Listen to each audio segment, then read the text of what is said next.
Actualité politique au Bénin, le regard d'un député de la minorité parlementaire. Voilà le thème qui va meubler donc ce numéro de votre rubrique L'entretien du jour. C'est un plaisir pour nous de vous y retrouver. Alors, notre invité a pour nom Léon Basile Komlan à Rossi. Il est déjà avec nous dans ce studio. Honorable, bonjour et bienvenue. Bonjour, madame. C'est un plaisir pour nous de vous retrouver, de vous recevoir sur les plateaux de Sika Télévision. Moi aussi, c'est un plaisir renouvelé que de me retrouver sur votre plateau. Alors justement, nous allons parler actualité politique au Bénin, quelques sujets brûlants de l'actualité très rapidement. Et commencer par un dossier qui fait quand même moult, qui fait quand même couler beaucoup d'encre et de salive depuis plusieurs mois maintenant, le dossier des faux médicaments. Et avant d'aborder donc ce point-là, j'aimerais rappeler que non seulement vous êtes honorable député à l'Assemblée, mais vous avez été un inspecteur des douanes. Donc vous avez plusieurs casquettes sur ce plateau. Merci, madame. Alors justement, dans ce dossier de faux médicaments, la douane a porté plainte contre l'honorable Mohamed Atao Renouho, qui est d'ailleurs un peu entre le marteau et l'enclume en ce moment. Vous, en tant qu'ancien inspecteur des douanes, c'est quoi votre lecture de cette plainte-là qui a été donc formulée par la douane ? Merci, madame. Je crois que, comme l'a fait le gouvernement, je vais dissocier les deux sujets que vous avez évoqués. Les sujets de faux médicaments, je crois, font l'objet d'une demande de levée d'immunité parlementaire. Et pour aller vite et faire court, je crois que on veut utiliser la plainte de la douane pour jeter notre collègue en prison. Je dois vous dire que ces renseignements sur la fraude que la douane a retrouvé, ça doit être à la suite de ce que nous appelons en douane un contrôle a posteriori. Or, j'ai fait 30 ans en douane. La règle, c'est que lorsque vous découvrez dans les écritures que quelqu'un a fait une fraude, on le convoque, on le confronte et ça se termine par un procès verbal. Généralement, ce n'est pas le destinataire réel des marchandises qui est concerné parce qu'il est fait obligation à tous ceux qui importent des marchandises de passer par des transitaires. Donc, généralement, c'est le transitaire qui a d'ailleurs une très lourde caution déposée au Trésor au profit de la douane. C'est le transitaire qui répond, qui fait les transactions, ce que nous appelons transactions. Vous faites le débat, vous tombez d'accord sur les pénalités fiscales et c'est le transitaire qui le gère. Je suis surpris de constater que je n'ai pas entendu parler du nom de transitaire qu'on aurait dû assigner.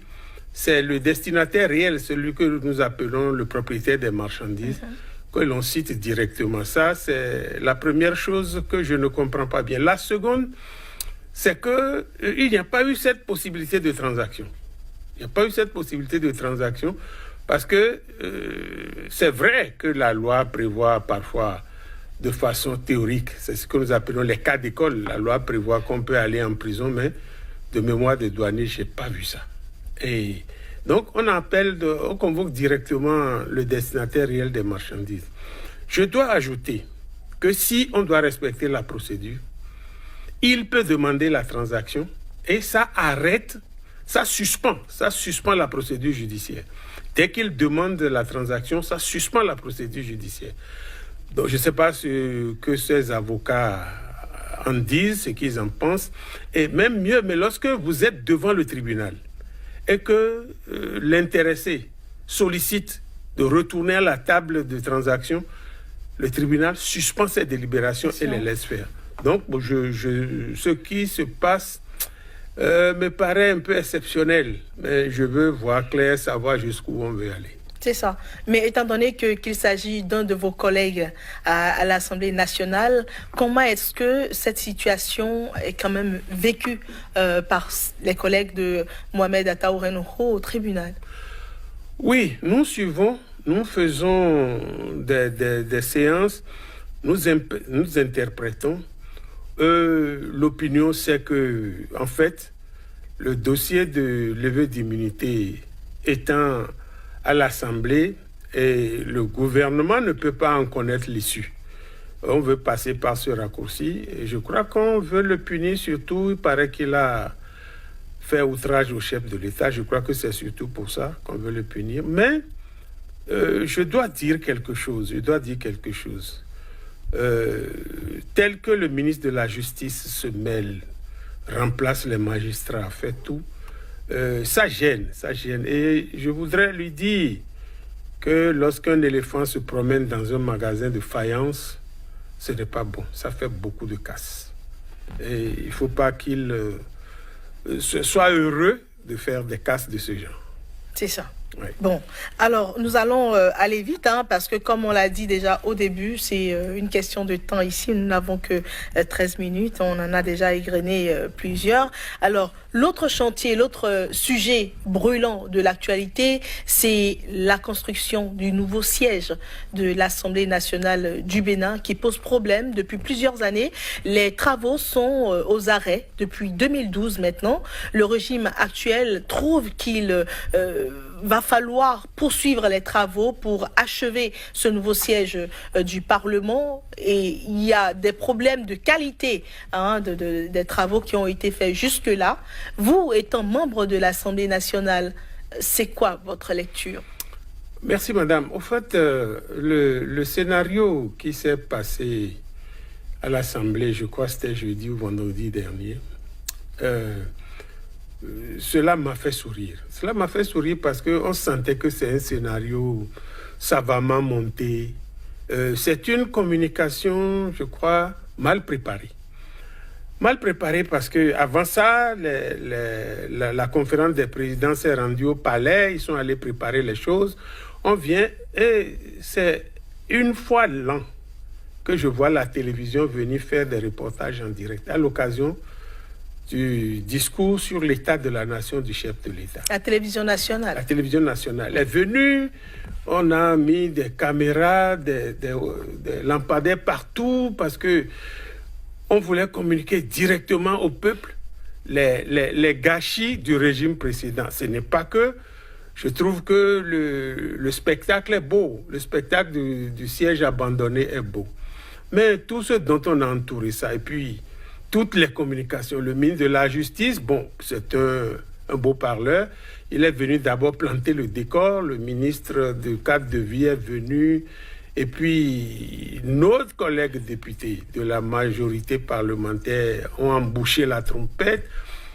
C'est vrai que c'est regrettable ce qui s'est passé là-bas, mais je dois dire qu'il y a beaucoup de députés, beaucoup de politiciens qui sont impliqués dedans et qui sont aujourd'hui retranchés dans l'arrière-cour du chef de l'État. Et lorsqu'on veut doiter, je crois, j'ai vu venir, on est en train de doiter l'ancien chef d'État. D'accord, mais il n'est pas ingénieur des TP, il n'est pas vitrier. Bon, tous ceux qui ont fait ces choses-là sont aujourd'hui dans la cour du chef de l'État. Et c'est la première fois que le gouvernement ne cite pas les noms des coupables. Parce que généralement, même en conseil des ministres, on vous dira qu'un directeur a pris 1 kilo de riz, on vous dira son nom. Donc, j'ai trouvé que c'est un montage qui n'est pas bien. Mais au-delà, je dois dire, la première chose, notre pays a un problème. Notre pays a un problème. Lequel? Le problème que nous avons, c'est le manque de patriotisme. Manque de patriotisme parce que les mêmes qui sont là aujourd'hui, demain, le chef de l'État n'est plus là, Tampillon vient, ils iront tous se réfugier chez lui et critiquer ce que le régime Talon a fait avant de partir. C'est les mêmes.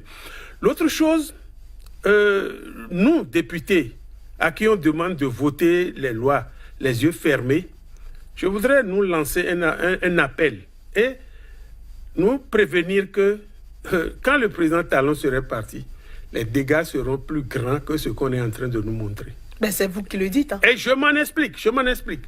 Vous savez, madame, nous avons modifié le code des marchés publics.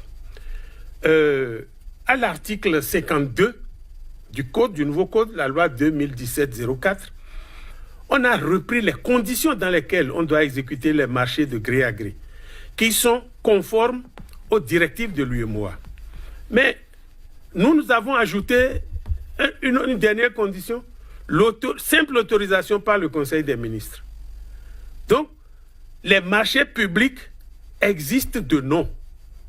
Les grands marchés, c'est le Conseil des ministres qui les attribue. Et allez-y voir. Et mieux, dans le nouveau code des marchés, il est dit que la direction nationale des marchés publics ne doit pas aller au-delà de 10% dans les marchés qui sont passés, pas plus de 10% en gré à gré. Mais le Conseil des ministres, ce n'est pas limité. Et ils peuvent aller à 100%, ils peuvent aller à 200%, et sans limitation de montant. Mais ces choses que nous ne voyons pas aujourd'hui, celui qui viendra demain va lever le voile. Et on trouvera que c'est peut-être pire que le siège de l'Assemblée. C'est pourquoi je dis aux camarades, les lois que nous votons les yeux fermés. Il faut qu'on fasse très attention à cause du pays, à cause de nos enfants, parce qu'on s'endette. Et après nous, des générations continueront à payer le prix. Voilà. Est-ce qu'on peut se dire, parce que bon, c'est vrai qu'on parle de minorité parlementaire, majorité parlementaire, mais on a comme l'impression que la minorité parlementaire n'a presque pas de force. Bon, c'est vrai, nous sommes dans un système de 1 + 1 = 2. Bon, les autres en additionnant tournent autour de la soixantaine, nous autour de la vingtaine. Mais nous continuons à dire haut et fort ce que nous pensons être juste. Nous continuons à le dire haut et fort. Tel que le Code des marchés publics est fait et qui a laissé toute l'attribution des marchés au gouvernement, au Conseil des ministres, je crois que demain, nous n'aurons que nos yeux pour pleurer. C'est dommage, hein, c'est dommage pour la minorité parlementaire qui encore se voit déplumée. On aurait appris encore que hier, ou en tout cas très récemment, il y a un de vos membres qui vous a lâché encore. Honorable Salifou. Je l'ai lu sur les réseaux sociaux. J'entendais déjà les bruits de bottes. Nous en avons discuté au sein de la minorité. Ben, si cela arrive, nous allons prendre acte et nous allons le gérer, mais cela ne nous fera pas reculer. C'est ça. Oui. Et très rapidement, avant de clôturer, nous sommes presque à la fin déjà, vous n'êtes pas que honorable député, vous n'êtes pas qu'ancien inspecteur des douanes, vous êtes également membre du COS-LEPI. J'aimerais que brièvement, qu'on revienne rapidement sur le RAVIP, d'accord? Le RAVIP, qui est le recensement administratif à vocation d'identification de la population, qui s'est déroulé jusque-là. On se demande si ça ne sera pas prolongé parce qu'il y a nombre de Béninois qui n'ont pas pu se faire enregistrer, recenser encore. Votre lecture du déroulement du RAVIP jusqu'à présent, qu'est-ce qu'il y a à améliorer si ça doit être prolongé? Oui, j'avoue que le RAVIP, dans sa définition stricto sensu, n'était pas une mauvaise chose. Mais le contexte et les conditions dans lesquelles il s'est déroulé ont soulevé beaucoup d'inquiétudes. Les zones n'étaient pas suffisamment couvertes. Le matériel n'a pas été suffisant. Et parfois, les gens se déplaçaient sur des dizaines de kilomètres, ce qui n'est pas bon. Ça fait que si on nous dit aujourd'hui que tout le monde n'est pas recensé, c'est possible. Et qu'on veuille prolonger, c'est sur ça que j'ai des difficultés à me prononcer. Parce que on vient d'installer le COS-LEPI. Et c'est l'Agence nationale de traitement, l'ANT, qui a accompagné le RAVIP, qui est la structure technique du COS-LEPI.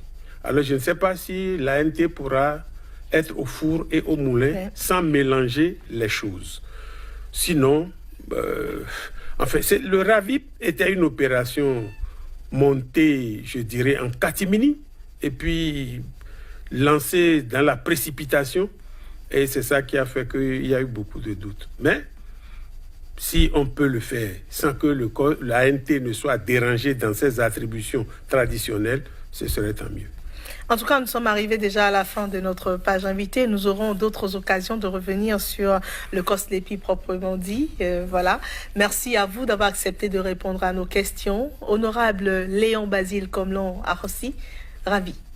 Merci, madame. Ça a été un plaisir pour moi. Merci, c'est donc la fin de votre page invitée, mesdames et messieurs. Nous avons parlé justement de l'actualité politique au Bénin. C'était le regard d'un député de la minorité parlementaire. Merci pour votre aimable attention. Au revoir.